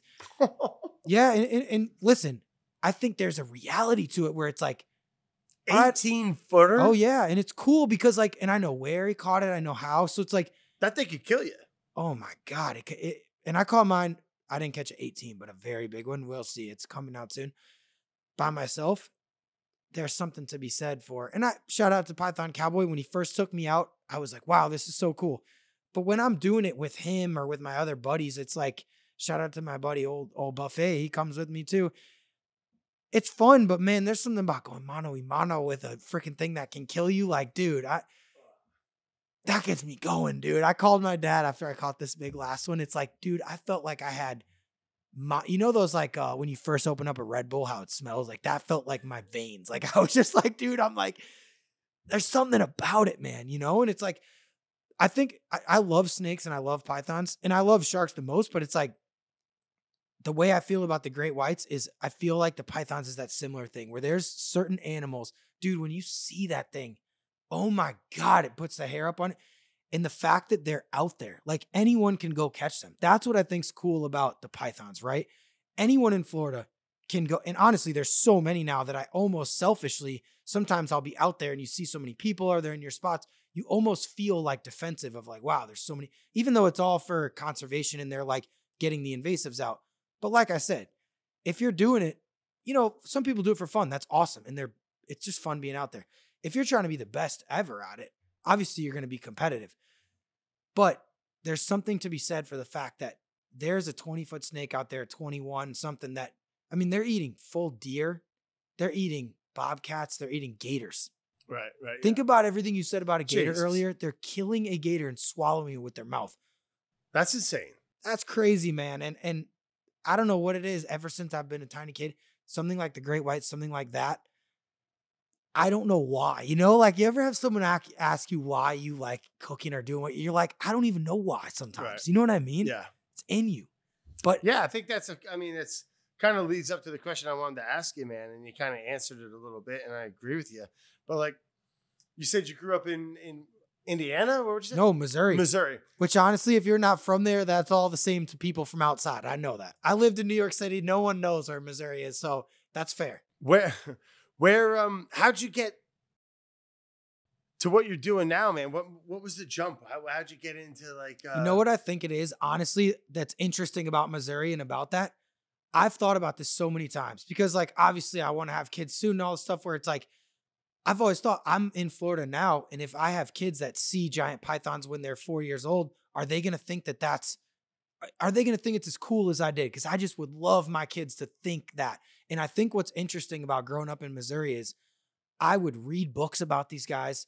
There's deer there and there's the imagination took it. Yeah. But like my family had been coming to the Keys since like the 70s. Right. So I'd go down there on vacation and I would see these sharks or see these things. And it was like, to me, the Everglades and the Keys was Jurassic Park. So I'd watch the movies, watch Jaws. Then I come down. I'm like, oh my God.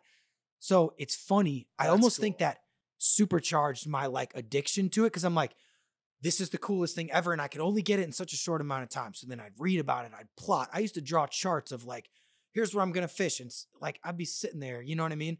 I didn't know what I was doing, but I was just trying. And then it's funny because there's something about, I wanted to be, I don't know. I always played hockey my whole life and I wanted to be in the NHL. I thought it was cool when you're like the guy that scores and the whole arena is looking at you. And the only thing I think's cooler than that, this is my own personal opinion. When I would see those pictures of Zane Grey coming back to the dock, dude, I don't even know how to, this makes me so fired up. Dude, when you would see a picture of this guy and you look it up, Zane Grey would come back to the docks with like a 1,500-pound shark and there would be like 400 people. This is back in the day, like right? the Hemingway shot where it's dude, yes. Yeah. That's what exactly. Like Yeah. Ernest Hemingway, there is something to me in my estimation of the world, right? I think maybe like a public speaker, like when someone's a president and like, you see the shots of a president with like 500,000 people. There's something about a human being going out and bringing back a beast, a monster of this is bigger than anyone's ever seen. And all the townsfolk are like, oh my God. Literally a sea monster. Dude, it's the coolest thing. I used to see those pictures, like those Zane Grey books. Up and this thing's teeth are dude, they hoist it up and everyone's like, people are scared of it dead. And they're like, I think that to me changed my brain chemistry of like, I want to do that. And I guess the modern form of that now is like, I guess with the pythons, you bring them back. But like with great whites, we're not going to kill them. It's video, right? So I would just always, my whole life, I'm like trying to make these videos of like, if you were making cooking videos, I was making fishing videos, and I'd make my sister, my buddy, awesome. my girlfriend film me all this stuff. And my aunt, my mom, like the people that have filmed, dude, it was like not very glorious. I'd be like, Mom, don't talk. I want people to think this is a real fishing show. So you had the passion in you for a while. I just wanted to make these videos to show people, dude, look at this giant animal. Like that, you know what I mean? I think it's so cool because when I saw it in my mind, if I could magically have everyone on earth see that great white, I wish I could implant it in everyone and be like, dude, look at this fucking, like, this is crazy, you know? And it's like, because to me, that's the coolest thing on earth. It's Nat Geo shit, man. Dude, it's the coolest thing. What would you rank as like coolest things on earth? Like, I think like giant animals like that, especially predators.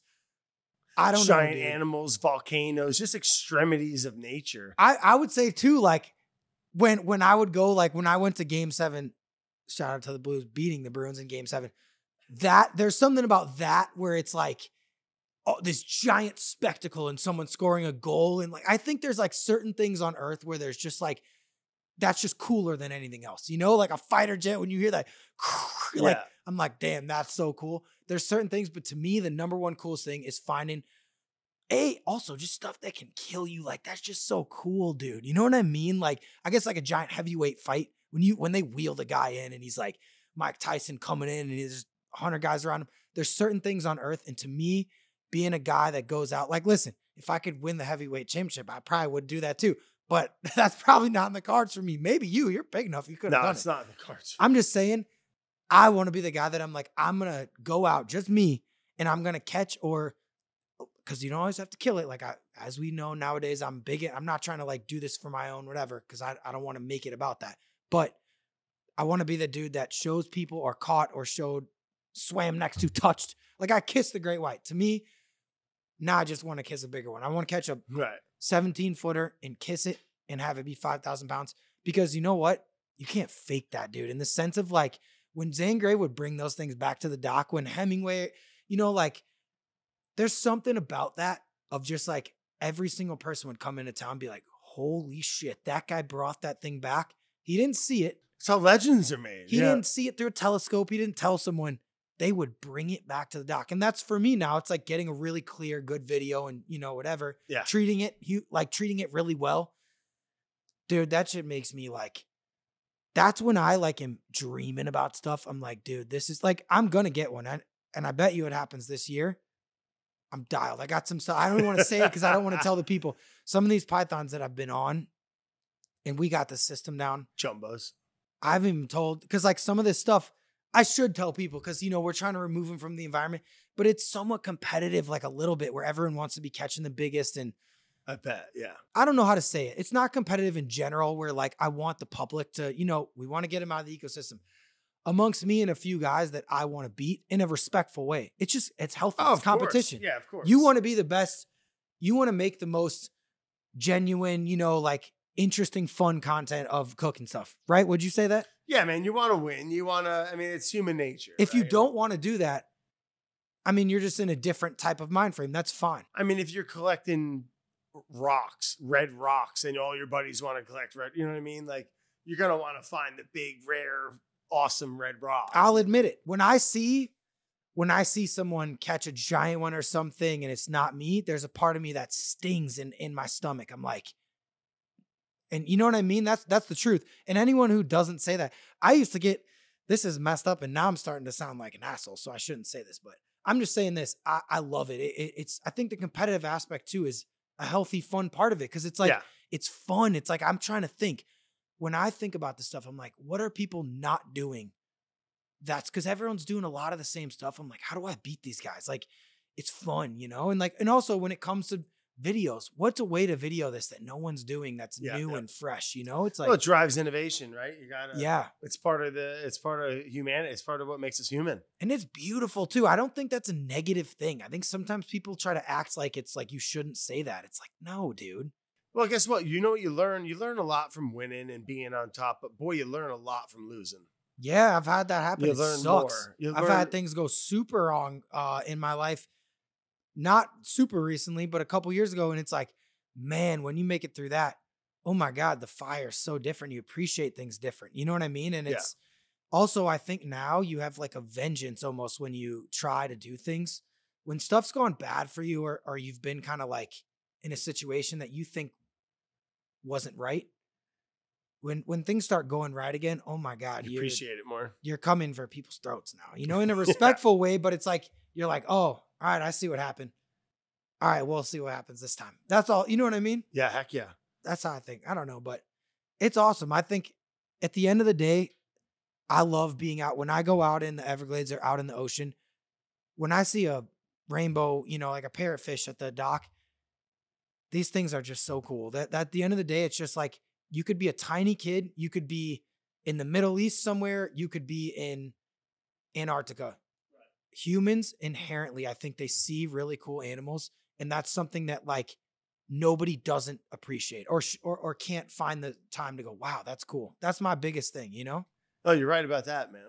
Everyone loves animals at their core. A lot of, at least some type of animal, a kitten, whatever. It's like, they're just so cool. It's my favorite thing on earth, but yeah, well, it shows, man. You're passionate in it. And I love what you do, man. I love watching what you do. And had a blast cooking iguana with you and hanging out. And, before I forget, there's something that I do. It's actually called Before I Forget because I always tend to forget. You remembered. I did. Good. It's just some little speed questions, little questions that I forgot to ask you throughout here that I jotted down. Some are a little cheesy, some are a little whatever. But it is what it is. If you had to pick for the rest of your life, bread or rice? Bread, probably. Damn, that's hard. I'd say bread. Yeah, you sure? Yeah. I mean, I guess like I like a lot of Asian food, so I guess teriyaki chicken with like, dude, that's tough, man. But sandwiches, like we're talking just any sandwich. Quick, fast, gun to your head. Bread or rice? Bread. I'm saying bread. All right, that's it. All right, that's fine. You a breakfast guy? Honestly, no. I just drink coffee and I don't eat until like lunch or dinner. Yeah, same with me. Big dinner, big healthy dinner. Every time I eat like that in the morning, I get tired. Yeah.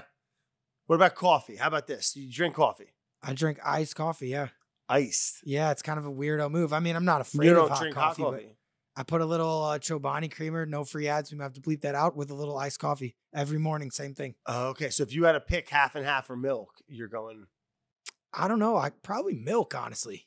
As lame as that is, sometimes I like put a little, I like oat milk too. And you know what's funny? Cool, I have a lot of friends in Wisconsin. They got mad at me last time I said that. Shout out to the dairy industry as well. But I like oat milk. I'm a half and half guy. You like oat milk or no? That's fine. I've had good oat milk. I think a lot of it is actually not that great of a product. Really? No, a lot of it is kind of bullshit. It's got a lot of oils in it and sugars. A lot of it is super not good for you. I didn't know that. I got oat milk. A lot of those alternative nut milks are a lot of them are garbage. I got to learn because I'm blind to that. That's interesting. You'll be fine. All right. You're going somewhere fancy. Tie, bolo, bow tie. What kind of neck? Like we have to wear a tie. You got to wear something around your neck.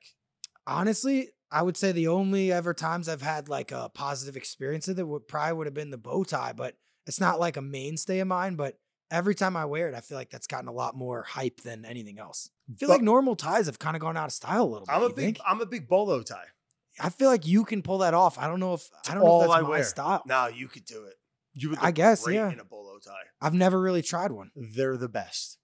You know what? I've never tried. I'm going to be honest. I'm a bolo virgin. I've never Segue to the next question. How old are you? What's your birthday? February. My birthday is cool. It's 2992. All right. In other words, I'm old. I'm cooked, as we like to say. You're not that old, but you got a little bit of time. Maybe for your birthday, I'll get you a bolo tie. Dude, you got that. You did this at the perfect time. We got like 10 months. I got a lot of time to think. A lot of time to find a good bolo. You ever take a Greyhound bus? Yes, I have. I went to the Kanye concert. I can't really say that anymore, but in Chicago, and I missed the train back and had to take a Greyhound. Ooh, nothing will humble you faster than going on a Greyhound. No offense, shout out to Greyhound, but no, they're horrible. Man, that was a tough. The things you might see. Talk about going out of the way. Oh my God! Oh, it's a 9-hour trip. You might as well make it 29 hours. Oh, this was Chicago to St. Louis. I think it took like 10 hours or something, dude. It was like 10 days. The best is they stop. They will simultaneously take a really long time at the rest stops and also just leave you with they'll be there for way too long and then they'll leave someone there. It's like, were we doing this quick or what? Oh, they don't care. It's Greyhound like a cruise is- ship. They'll leave you, bud. That is one of the scariest places on earth. There was a guy next to me. I'm pretty sure I saw him with a pistol in the. I'm like, oh my God, dude. He could have been doing anything. He could have been plotting to kill someone. He could have been trying to masturbate. You don't know. He could have been doing both. He could have been He could have been masturbating doing about both. trying to kill someone. I don't know. Anything is possible. I heard someone on a podcast say if you're going to kill someone, traveling by Greyhound back is a good way to go undetected. So he probably did. Oh my God.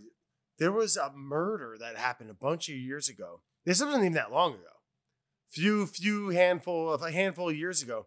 That guy in the Greyhound bus, no one even knew. He like had a knife and he like cut some dude's head off on the bus. I remember this. You know what I'm talking Dude, about. someone like decapitated someone and no And one then knew. like sat there with like the head in his lap, dude. Okay, this is a Greyhound. question for you. If you're on a Greyhound bus and you see someone decapitating someone, I'd probably just like not say shit until the bus stops. No, Ben. That's not what Dude, you do. want the guy, he just decapitated No, someone. what you do is you get up, you walk to the front, you be like, buddy, the guy back there just stop the bus. You get the fuck off. If you can get away fast enough, say that he's in front of you and he looks back, he's like, don't say shit. I'm probably trying to play politics with him at that point. No, at that point, fine. You play politics. You say, all right, buddy. All right, yeah, no problem.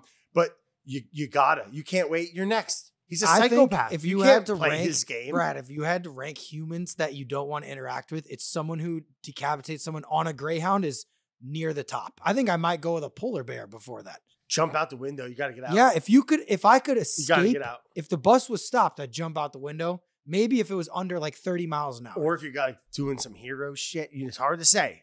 You're sitting there. He doesn't know you're sitting behind him. You got a pocket knife. Oh my God. Stick right in the neck or something. That's like the mountain lion guy. Like you got to almost get blessed to be, you either got to be not the one who gets decapitated, but the guy who saw it and has time to do that. Talk about if we were doing this podcast and I had saved a bus full of Greyhound people that would be insane, dude. I almost wonder. May we never have to experience dude, that. Some of those people, they're set for life, dude.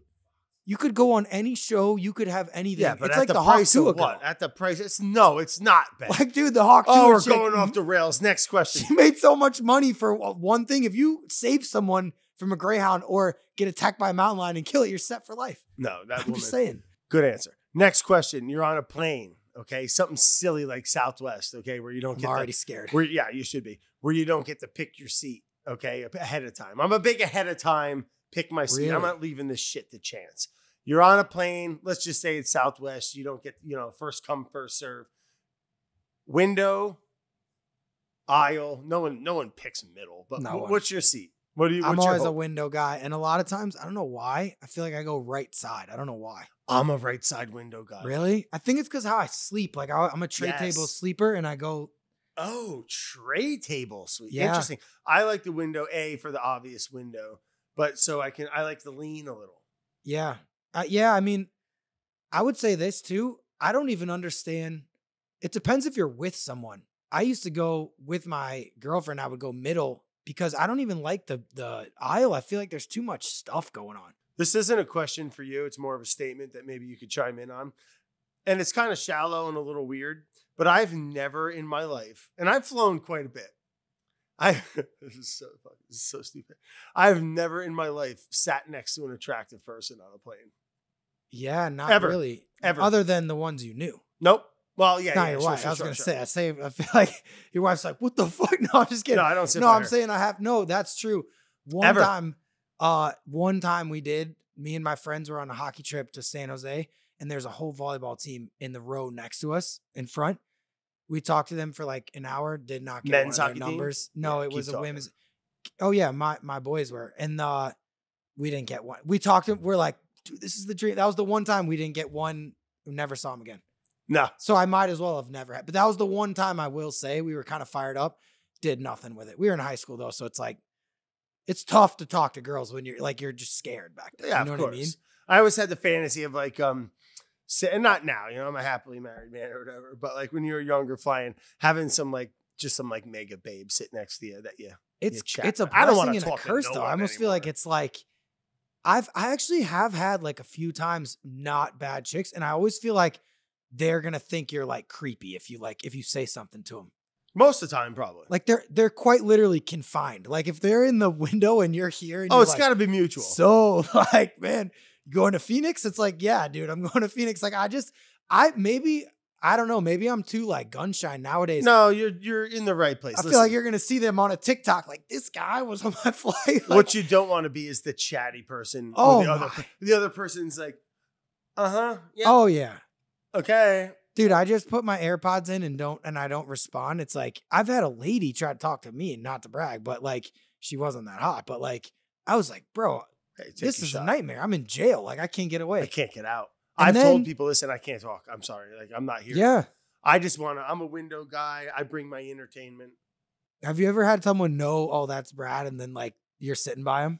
Not sitting by, but I've had where people DM me, yo, dude, I think I'm 6 rows behind you. I'm like, bro, this is the weirdest thing. I'm like, and then also this is like, you know, Barstool fans. Like, I'm not trying to act like I'm like famous, but it's like someone will be like, yo, bro, dude, like I think you're on my flight. I'm like, dude, now I feel like a weirdo. Because then you're worried about what you're doing. Am I sleeping weird? Like, I feel like that would happen to you. I don't know.